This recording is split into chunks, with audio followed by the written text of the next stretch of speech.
Good morning, students. Then we start our next lecture of economics. That's name is consumer behavior. What is the name? The name is consumer behavior. Okay. तो बेटा that is the name of our topic. तो सबसे पहले हम इसी को solve करेंगे कि बेटा कंज्यूमर क्या होता है। Who is consumer? कंज्यूमर होता है बेटा जो क्या करता है, कंज्यूम करता है द गुड्स एंड सर्विसेज। क्या कंज्यूम करता है? Goods and services. क्यों कंज्यूम करता है? For direct satisfaction. Okay, to consume the goods for and services for direct satisfaction, that is called consumer. consume का मतलब क्या होता है बेटा? यूज करना. Okay, that is called consumer. अब कंज्यूमर का बिहेव कैसा होता है? कंज्यूमर अपनी इनकम को, कंज्यूमर बिहेवियर से हमारा रिलेशन किससे है कि कंज्यूमर अपनी इनकम को स्पेंड कैसे करता है, यानी कि खर्च कैसे करता है। ओके, कंज्यूमर अपनी इनकम का यूज कहाँ करेगा? कंज्यूमर के पास इतनी इनकम तो होती नहीं है कि वो सब कुछ खरीद ले, तो वो अपनी इनकम का यूज कहाँ करेगा बेटा? वो अपनी इनकम का यूज वहाँ करेगा जहाँ पर उसका सेटिस्फेक्शन हायर होगा। कंज्यूमर कौन सी चीज खरीदेगा? कंज्यूमर वो वाली चीजें खरीदेगा जिस पर उसका सेटिस्फेक्शन सबसे ज्यादा होगा। ठीक है, ओके। ऐसा क्यों करेगा? क्योंकि उसके पास फैक्टर्स कम हैं और नीड्स वांट्स उसकी बहुत ज्यादा है। ठीक है, तो वो उस गुड्स की चॉइस रखेगा, ठीक है, जहां पर उसका सेटिस्फेक्शन बेटा सबसे ज्यादा होगा। वो कौन सी चीज खरीदेगा? वो वाली चीज खरीदेगा जहां पर उसका सेटिस्फेक्शन सबसे ज्यादा होगा। तो what is the meaning of consumer behaviour? ठीक है, यानी कि that is a way, that is a way. ठीक, किस चीज का वे बताओ? दैट इज ए वे, बाकी किस चीज का way? He makes his choice, choice करता है, way he makes his choice. ठीक है, क्या चॉइस की बेटा उसने? कि वो अपने इनकम को कैसे स्पेंड करे। हाउ ही शुड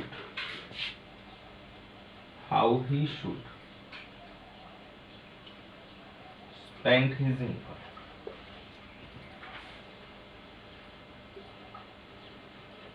कि वो अपनी इनकम का यूज कैसे करेगा, that is called consumer behaviour. Okay, और वो डिपेंड किस पे करता है? उसके सेटिस्फेक्शन पे डिपेंड करता है जो वो चीज खरीद रहा है। और सेटिस्फेक्शन किस चीज पे डिपेंड करता है बेटा? सेटिस्फेक्शन डिपेंड करता है उस गुड्स की यूटिलिटी पे। ओके, अब ये यूटिलिटी क्या होती है? यूटिलिटी होती है बेटा जी सेटिस्फेक्शन पावर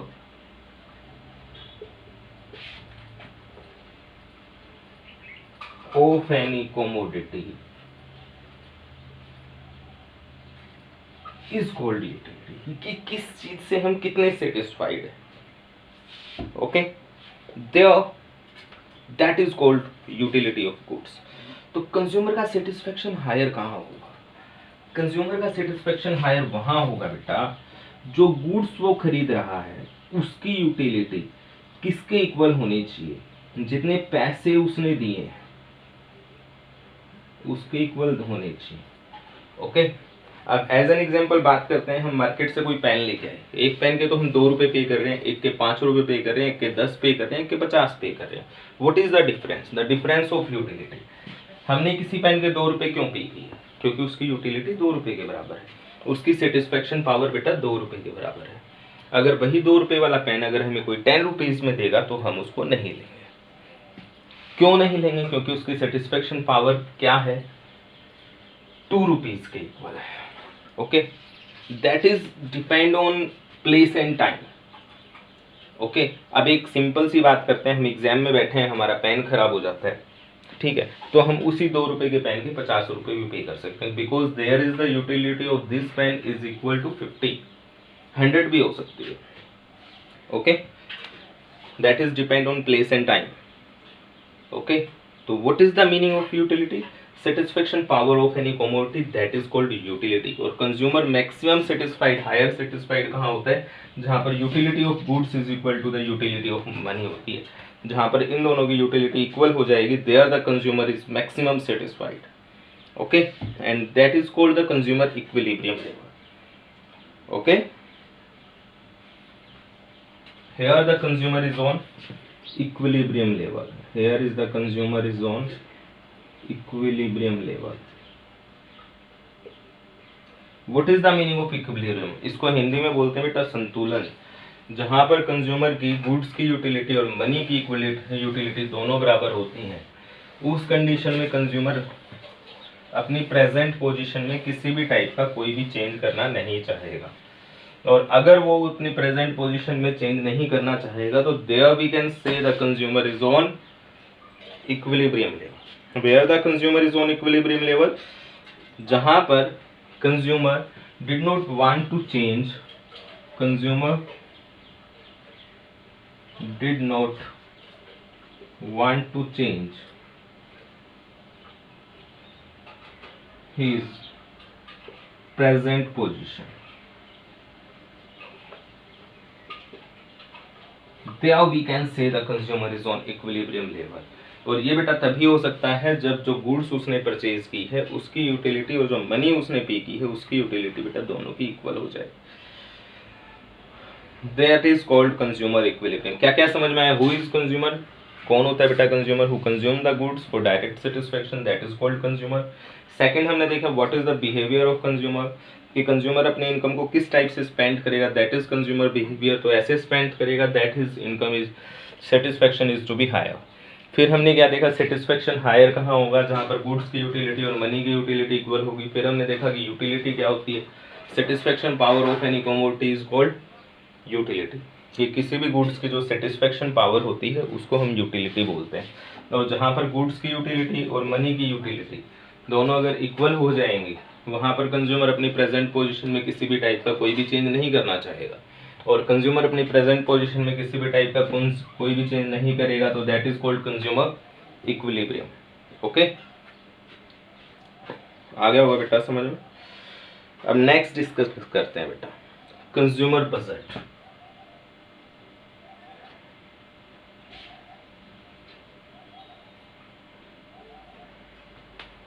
क्या होता है बजट? क्या होता है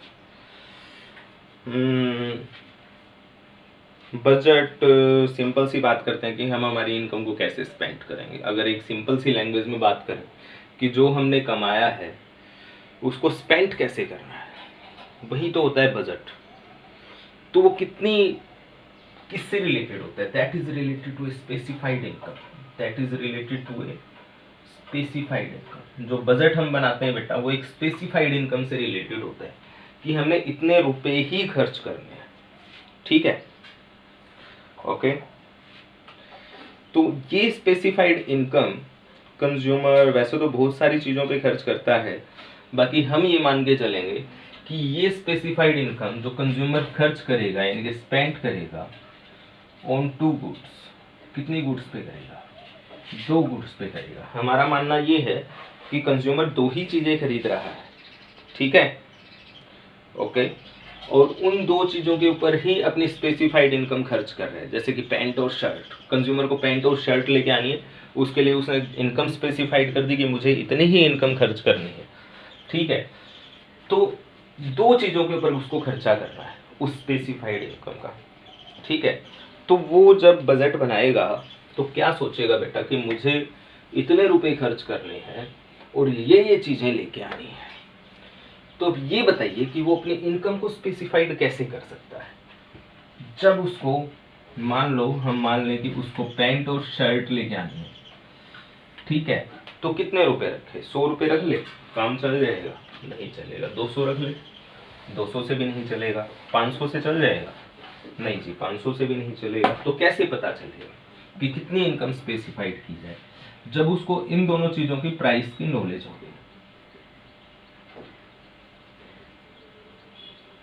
When he know about the price of both goods, then he can specify his income which is spent on two goods.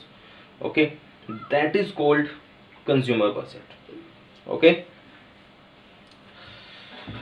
आ गया होगा बेटा समझ में।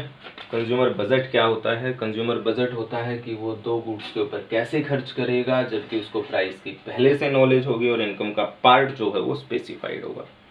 ठीक है, अब हम क्या करते हैं, हमने बजट बता दिया आपको, अब एक बजट का सेट बना लेते हैं। वो क्या होता है जी, मैं आपको अभी बता देता हूँ कि बजट सेट क्या होता है बेटा। जैसे कि हमने दो गुड्स डिसाइड की कि पैंट और शर्ट, ठीक है, तो उसके लिए इनकम भी स्पेसिफाइड कर दी। इनकम स्पेसिफाइड कर दी, हाँ जी कर दी। कितनी गुड्स के लिए की बेटा? 2 गुड्स के लिए की, ए और बी, 2 गुड्स के लिए की। क्या की 2 गुड्स के लिए? इनकम स्पेसिफाइड की। ओके, तो क्या हो सकता है?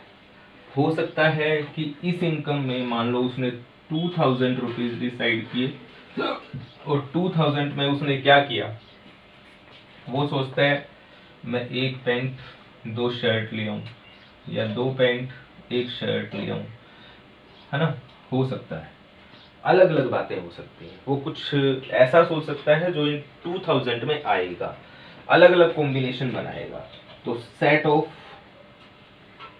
अटेनेबल कॉम्बिनेशन,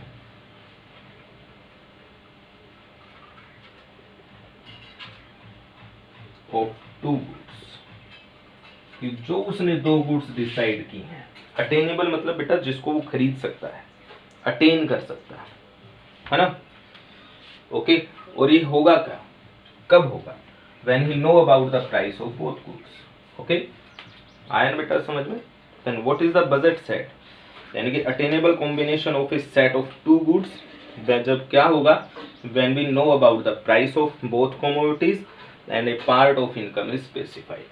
ओके, इनकम का पार्ट स्पेसिफाइड होगा, 2 चीजों का अटेनेबल कॉम्बिनेशन होगा, प्राइस की पहले से नॉलेज होगी। This is called budget set. What is budget set? Budget set क्या शो करता है? Set of attainable combination of 2 goods when he know about the price of commodities and A part of income is specified. What is the definition? एक बार दोबारा बता देते हैं आपको। बजट सेट की क्या डेफिनेशन बनेगी बेटा? Set of attainable combination of 2 goods, यानी कि वो कॉम्बिनेशन जिसको वो अचीव कर सकता है। ठीक है, कब? when he know about the price of commodities and a part of income is specified, that is called budget set. okay, कि वो 2 चीजों पे किस प्रकार से खर्च करेगा, कि जबकि उसको दोनों गुड्स की प्राइस की पहले से नॉलेज होगी और इनकम का पार्ट जो है वो पहले से स्पेसिफाइड होगा, उसको बोलते हैं बेटा बजट सेट। ओके, अब इसको हम आपको डायग्राम पे बना देते हैं ताकि और अच्छे ढंग से समझ में आ जाए। OXY, यहाँ पर आपकी पैंट्स हैं, यहाँ पर आपकी शर्ट है, मैक्सिमम इतनी इतनी क्वांटिटी आप परचेज कर सकते हो जो इनकम आपने स्पेसिफाइड की है। ठीक है बेटा, that is your maximum limit, इससे ज़्यादा परचेज नहीं कर सकते। 1 2 3 4 5 6 1 2 3 4 5 6 7। तो अगर आप 7 शर्ट्स खरीद लोगे तो पैंट एक भी नहीं आएगी। 6 पैंट्स खरीद लोगे तो आपके पास एक भी शर्ट नहीं आएगी। 5 खरीदते हैं तो 2 आ जाएंगे। 4 खरीदते हैं तो 4 आ जाएंगे। 3 खरीदते हैं तो बेटा 5 आ जाएंगे। 2 खरीदते हैं तो 6 शर्ट्स आ जाएंगी। 1 का कोई कॉम्बिनेशन हमारे पास बन नहीं। तो that is called budget set, और इसको अगर हम डायग्राम पे शो कर देंगे तो that is called budget line. Okay, अगर हम क्या करते हैं बेटा, इन थ्योरी बता रहे हैं तो that is called budget set, और इसी को अगर हम डायग्राम पे बता रहे हैं तो that is called budget line. Okay, what is the budget set, एक बार दोबारा डिस्कस कर लेते हैं। Set of attainable combination of two goods, ठीक है, दो चीज़ों का ऐसा कॉम्बिनेशन जो हम अटेन कर सकते हैं, अचीव कर सकते हैं, रिसीव कर सकते हैं, खरीद सकते हैं, जबकि हमें गुड्स के प्राइस की पहले से नॉलेज होनी चाहिए and is part of income is specified होना चाहिए, that is called budget set. Okay, in next lecture हम इसको आगे डिस्कस करेंगे, अभी आप इस लेक्चर में इतना ही करोगे। Okay okay.